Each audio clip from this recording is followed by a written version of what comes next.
So, hello students. I'm Praveen Tripathi once again welcoming you in the class of physical education.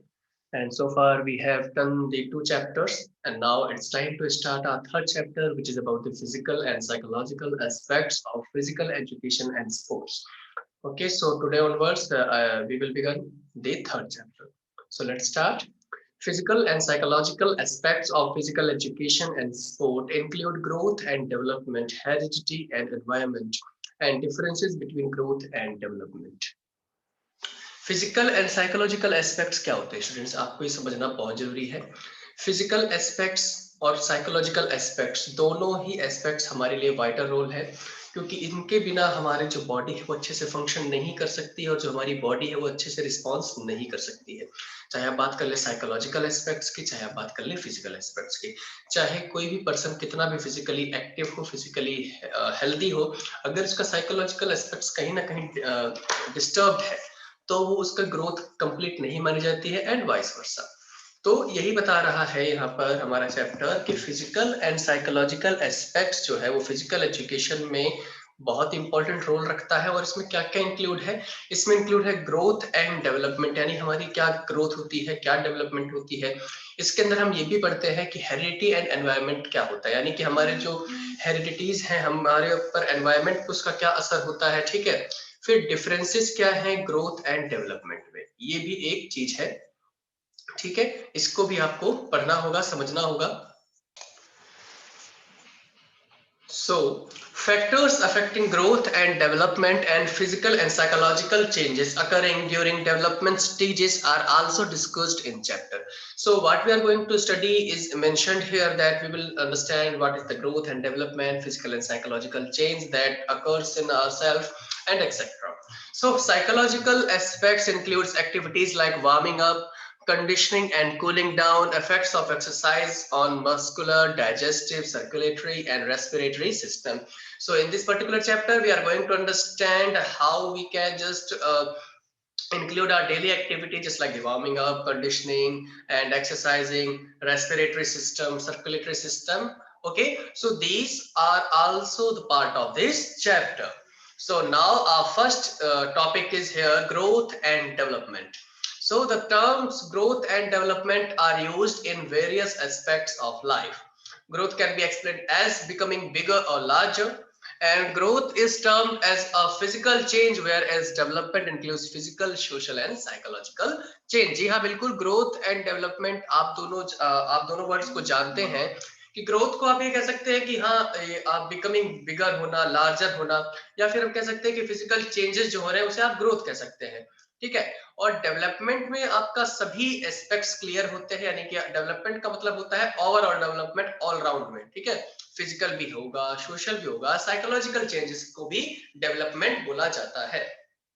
Development also means transformation और improvement. ठीक है, improvement को भी development में include किया जाता है। और ट्रांसफॉर्म कैसे हुआ, जैसे कोई मान लीजिए कोई बहुत ज्यादा हेल्दी था, यानी कि फैटी था, वो बहुत ज्यादा अब स्किनी हो चुका है, या स्किनी और फैटी, तो ये जब जो ट्रांसफॉर्मेशन होता है, जो इम्प्रूवमेंट होता है, ये भी डेवलपमेंट के अंदर ही इंक्लूड होता है।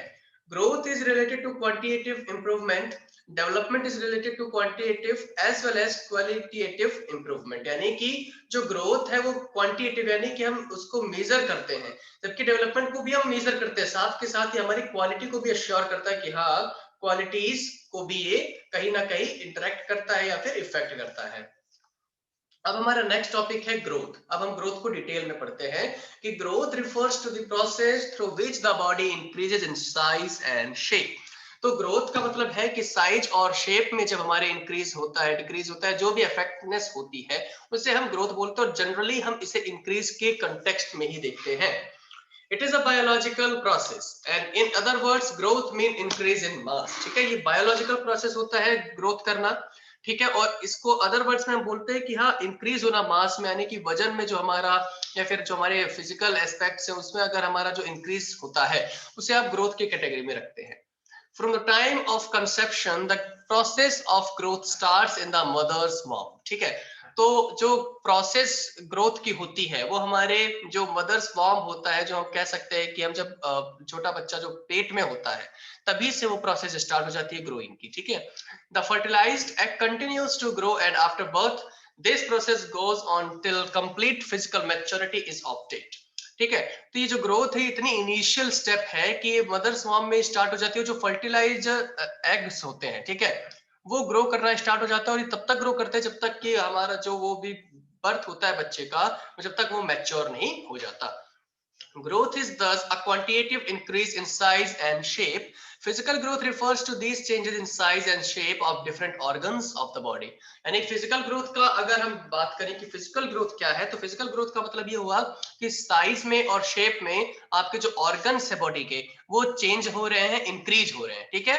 Each of which normally proceeds at a different rate. और जो भी है आपके जो ऑर्गन्स हैं वो अलग अलग टाइम पे अलग अलग समय पर वो जो ग्रोथ करते हैं, यानी उनके साइज में इंक्रीज होता है या शेप में इंक्रीज होता है, ठीक है.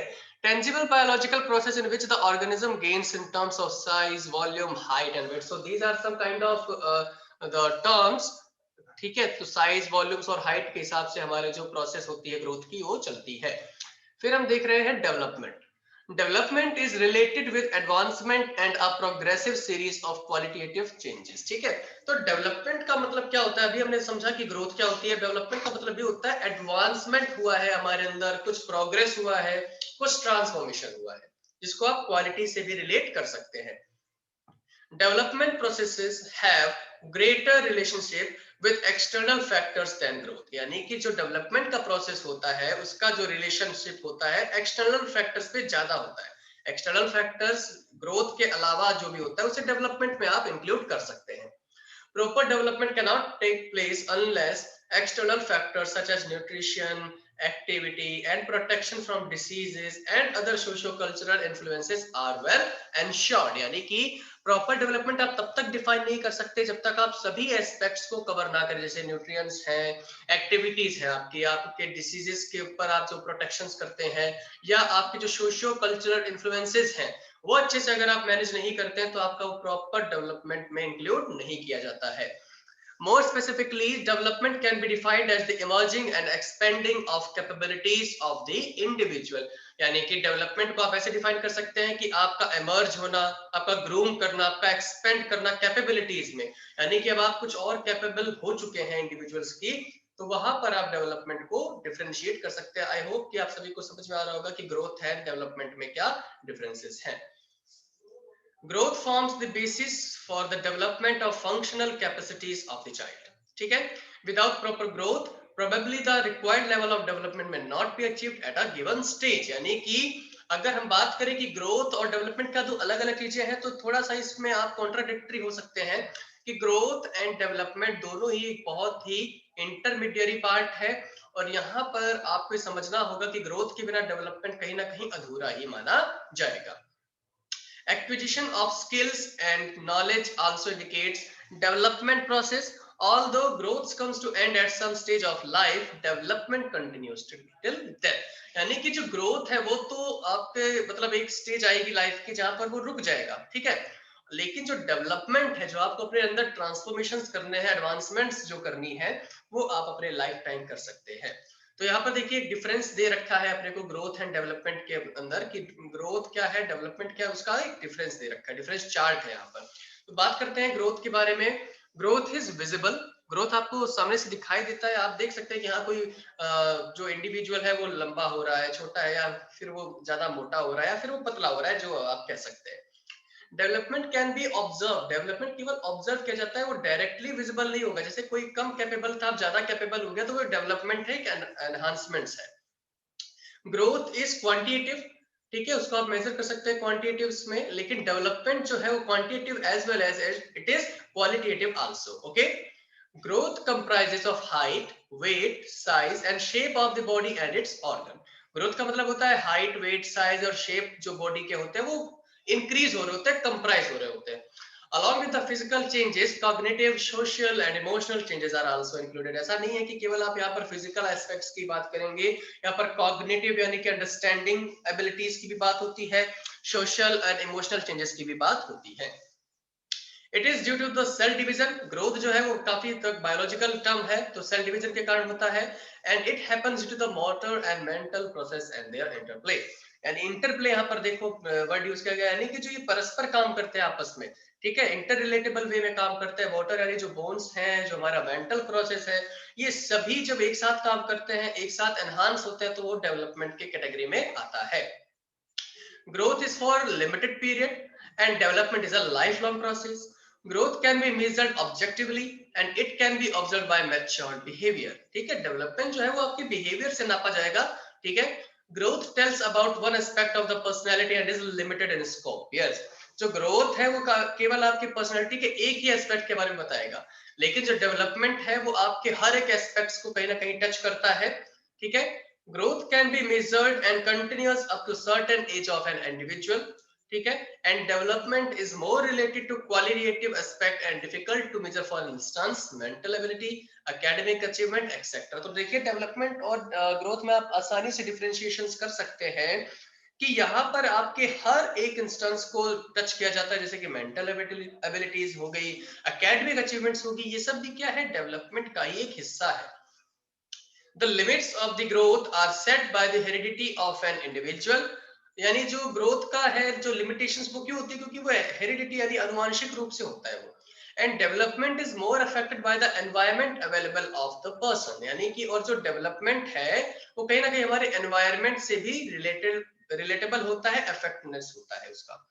चलिए, अब हमारा नेक्स्ट टॉपिक है factors affecting growth and development. ठीक है, अब हम ये पढ़ते हैं कि क्या ऐसे फैक्टर्स हैं जो हमारी ग्रोथ एंड डेवलपमेंट को अफेक्ट करते हैं। ठीक है, so the following factors influences the growth and development of a living organisms.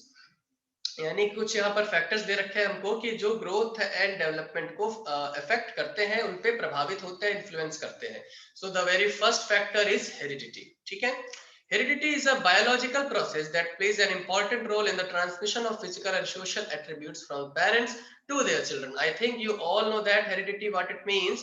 It means what we are getting, what the attributes we are getting from our parents. Okay, it's like the height, weight and structure of the body, color of hair and eyes, intelligence, aptitudes and instincts of the child are highly influenced by the heredity. Okay, so these are some kind of attributes that we get from our parents, just like the hair and eyes, height, weight, intelligence, aptitudes and etc. Okay, so the behavior of a living organism is influenced by two factors. Living organisms के जो two factors कौन कौन से हैं, heredity and environment. पहला हम heredity पढ़ रहे हैं। ठीक है, द बायोलॉजिकल और psychological characteristics which are transmitted by the parents to their children are known by the name of heredity. ठीक है, तो जो बायोलॉजिकल या साइकोलॉजिकल जो कैरेक्टरिस्टिक्स आते हैं हमारे पेरेंट्स से किसी भी बच्चे में, तो हेरिडिटी यानी आनुवंशिकता बोली जाती है इस चीज को। ठीक है, it is a biological process of transmission of certain traits of appearance and behavior of the parents towards their offspring। ठीक है, यानी कि ऑफस्प्रिंग का मतलब होता है वंशज। ठीक है, जो वंशज में उनके जो आती हैं, जो भी ट्रांसमिशंस होते हैं, जो भी कैरेक्टरिस्टिक्स होते हैं, ये एक बायोलॉजिकल प्रोसेस है। Heredity traits are innate. Innate मतलब होता है जन्मजात, यानी कि जो हमारे जन्म से ही, by the birth, from the time of birth से ही आ जाते हैं, and they are present at birth. The essential characteristic inherited by all human beings are physical structure, reflexes, innate drives, intelligence and temperament etc. तो ये सब तो जो चीजें हैं, ये तो आती ही आती हैं कहीं ना कहीं, कैरेक्टरिस्टिक्स हमारे पेरेंट्स की हम में। ठीक है, तो ये था जो पहला फैक्टर था, ग्रोथ एंड डेवलपमेंट को कहीं ना कहीं इन्फ्लुएंस करता है। Second is environment. Yes, this is very important thing. Environment plays an important role in human life. Psychologically, a person's environment consists of the sum total of the stimulations. It can include the physical and psychological. ठीक है, तो जो environment है वो बहुत ज्यादा important role play करता है हमारी ह्यूमन लाइफ में। ठीक है, किस तरीके का हम एनवायरनमेंट ले रहे हैं, तो एनवायरनमेंट में सारी जो है स्फूर्ति है, जो भी आपका जोश है, फिजिकल हो चाहे साइकोलॉजिकल हो, वो दोनों रिलेट करता है। So there are three different types of environment. कुछ environments हैं यहाँ पर, तीन टाइप के उनको बताया गया है। तो पहला environment है physical. It consists of all outer physical surroundings. These are both animate and inanimate, which have to be manipulated in order to provide food, clothing and shelter. यानी कि आप कह सकते हैं लिविंग एंड नॉन लिविंग दोनों ही, यानी कि सजीव और निर्जीव दोनों ही कहीं ना कहीं सराउंडिंग्स पे ये डिपेंड करता है। मैनिपुलेट करता है, कितना आपको खाना मिल रहा है, किस तरीके से आपकी क्लोथिंग हो रही है, किस तरीके का आपका शेल्टर है। तो ये सब क्या है, फिजिकल एनवायरनमेंट है। These are known as the physical environment in which environment you are living और you are surviving. Okay, and the geographical conditions such as weather, climate and physical environment also have considerable impact on an individual child. That is saying that कि जो geographical conditions है, जैसे कि weather है, climate है, physical environment है, ये भी कहीं ना कहीं हमारे किसी भी एक individual child पर impact करता है. Okay, so now here is the second type of environment, which is social. It is constituted by the society, individuals, institutions, social laws and customs that regulate human behavior. यानी कि जो social है ये किस चीजों से मिलकर बनता है, सोसाइटी जिनमें हम रहते हैं, इंडिविजुअल्स, इंस्टीट्यूशंस कौन कौन से इफेक्ट करते हैं, जो सोशल लॉज हैं, कस्टम्स हैं, हम कौन सी परंपरा है, जो कौन से ऐसे ट्रेडिशंस है जो हम अपनाते हैं, तो ये सब कहीं ना कहीं सोशल एनवायरनमेंट के अंडर में आता है. It refers to this physical and social setting in which a child lives. Okay, तो ये एक ऐसा एनवायरनमेंट होता है कि किस तरीके का सोशल एनवायरनमेंट चाइल्ड को मिल रहा है, तो ये भी एक फैक्टर है जो ग्रोथ एंड डेवलपमेंट को अफेक्ट करता है. It includes culture, education, human settlement and etc. Yes, जिसे आप संस्कार बोल सकते हैं, जिसे आप कुछ भी बोल सकते हैं कि सोशल एनवायरनमेंट जो है वो हमारे चाइल्ड पे इफेक्ट करता है. अब नेक्स्ट जो है वो है psychological environment. It is rooted in an individuals reactions with an object and situation. जी हाँ, बिल्कुल, ये एक ऐसा एनवायरनमेंट है जो कि आपको बताता है कि आप एक किसी ऑब्जेक्ट पे, आप किसी एक सिचुएशन पे कैसा रिएक्ट करते हैं, आपका क्या एक रिएक्शन है, वो होता है साइकोलॉजिकल एनवायरनमेंट. क्या आपको बहुत ज्यादा गुस्सा आता है, क्या आप में बहुत ज्यादा लव है, क्या आप में बहुत ज्यादा अफेक्शंस है, आप ओवरवेल्म्ड हो, तो ये सब जो फ्रेंडशिप है, ब्रदरहुड है, ये सब क्या है, साइकोलॉजिकल एनवायरनमेंट का ही एक पार्ट है. So environment is the sum total of the surroundings in which an individual has to live, and it is generally divided into the two categories, natural and social.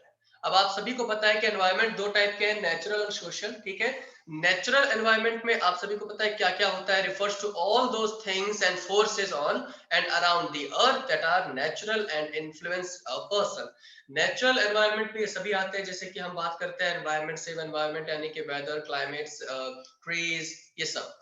Social environment means the environment which one sees around oneself on acquiring consciousness in the society, just like the language, religions, custom, traditions, means of communications, means of luxury, family, schools, social groups, etc. So these are kind of factors which influence a person, and we have seen the two types of main environment, which was the natural and social, but there are also three types of environment which we have understood.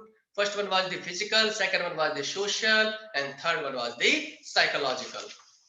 Now roles of heredity and environment on growth and development. यानी कि अब हम देखते हैं कि role क्या होता है हेरिडिटी और एनवायरनमेंट का, कि जो ग्रोथ एंड डेवलपमेंट पे वो इफेक्ट करता है. चलिए देखते हैं. Heredity is responsible for all the inborn traits, instincts, emotions and physical traits. ठीक है, हेरिडिटी बिल्कुल रिस्पॉन्सिबल होगी आपके सभी इनबॉर्न ट्रेट्स के, यानी आपने अपने पेरेंट्स से क्या इनहेरिट किया है. ठीक है, आपके इंस्टिंक्ट्स कैसे हैं, आपके इमोशंस कैसे हैं, कहीं ना कहीं आपके फिजिकल ना होकर के आपके फैमिली के जो भी इनहेरिटेंस में आपको मिला है उस पर डिपेंड करता है. Environment is responsible for the growth and development of the mental and social traits. Yes, it is very obvious to understand. The two forces, heredity and environment, are complementary to each other like seed and soil. Yes, I have told you that heredity and environment are complementary in nature. Okay, ship and wave, these are the some kind of phrases there is given. Okay, so I hope that you have understood the factors. Now there are some more factors, just like the gender, nutrition and etc. So let's understand them one by one. The next one is gender.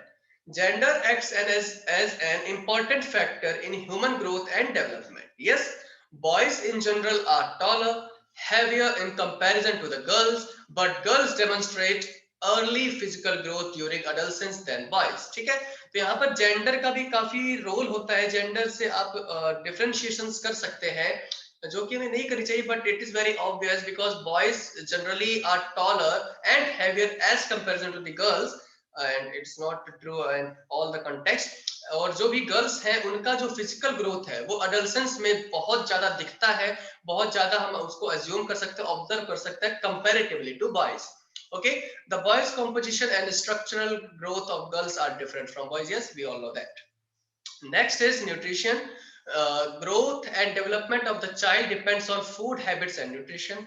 The human body requires an adequate supply of calories for its normal growth, and this requirement varies with phases of development. Yes, it is also very well understood point that ये जो human body है उसको एक पर्याप्त मात्रा में calories चाहिए होती है, एडिकेट सप्लाई ऑफ कैलोरीज चाहिए होती है, और ये वेरी करता है, बदलता रहता है आपके डेवलपमेंट फेजेस के अनुसार। ठीक है, malnutrition has an adverse effect on the structural and functional development of the child. malnutrition का मतलब आप सभी को पता है, भुखमरी होती है, खाने की कमी होती है, ये बहुत ही ज्यादा बुरा प्रभाव डालती है हमारे स्ट्रक्चरल और फंक्शनल डेवलपमेंट पे। ठीक है, next topic is exercise.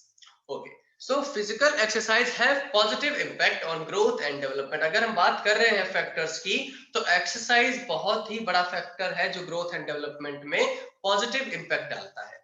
The functional activities come in the form of exercises of the body. It means growth through use, the atrophy the reverse of growth through disuse. ठीक है, यानी कि हम कितना शोषण कर रहे हैं, कितना मतलब किस चीज को यूज कर रहे हैं, ये हमारे कहीं ना कहीं एक्सरसाइज पे डिपेंड करता है। एक्सरसाइज हमें उस चीज के लिए बहुत ज्यादा मोटिवेट करती है। The growth of muscles from the normal functioning of the child is a matter of common knowledge. ठीक है, जो growth of muscles होती है, normal functioning करती है चाइल्ड की, बहुत ही कॉमन सी चीज होती है। It is a fact that repeated physical activities builds the strength of the muscle.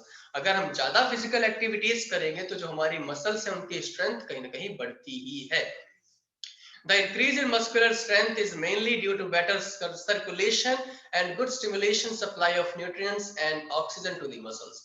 यानी यहाँ पर ये बताया जा रहा है कि अगर हम एक्सरसाइज करते हैं तो हमारी मस्कुलर स्ट्रेंथ बढ़ती है, और अगर मस्कुलर स्ट्रेंथ बढ़ती है हमारी तो हमारा जो सर्कुलेशन है वो अच्छा होता है, जो भी हमारी सप्लाई ऑफ न्यूट्रिएंट्स हैं वो अच्छे से जाते हैं, ऑक्सीजन अच्छे तक पहुंचते हैं मसल्स तक, तो ये कहीं ना कहीं इसके फायदे ही हैं।